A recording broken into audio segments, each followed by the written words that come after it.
నా లైఫ్ అంతా కష్టాలే, ఇంకా నా లైఫ్ మారదా అని ఫీల్ అయ్యే వాళ్ళ కోసమే ఈ చిన్న స్టోరీ. అస్సలు మిస్ అవ్వకు. ఒకసారి కార్బన్ డైమండ్ని ఇలా అడుగుతుంది, అరే యార్, నువ్వు నేను ఒకటే కదా, నువ్వు కూడా నా నుండే వచ్చావు, మరెందుకు ఈ జనాలు నిన్ను కోట్లు పెట్టి కొనుక్కుంటారు, ఇంట్లో దాచుకుని ప్రీషియస్గా చూస్తారు, అదే నన్ను మాత్రం చీప్గా చూస్తూ ఫ్యాక్టరీస్లో వాడేస్తారు అని.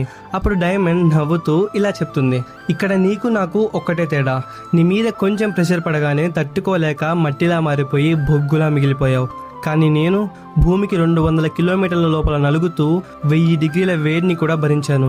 ఈవెన్ మెషిన్స్తో కోసినా కూడా నేను అలవలేదు. అందుకే ఇంత నొప్పిని తట్టుకున్న నాకు అంత విలువ వచ్చింది అని అంటుంది. ప్రతి ఒక్కరి లైఫ్లో ప్రెషర్లు, ప్రాబ్లంలు వస్తూనే ఉంటాయి. కానీ కష్టాల్ని చూసి భయపడితే కార్బన్లా మిగిలిపోతారు. అదే కష్టాల్ని తట్టుకొని నిలబడితే డైమండ్లా మెరుస్తారు. డెసిషన్ మీదే. Will you break are shine? మన కంటెంట్ నచ్చితే ఫైర్ ఎమోజీతో కామెంట్ చేసి ఇంకా ఇలాంటి మరింత కంటెంట్ కోసం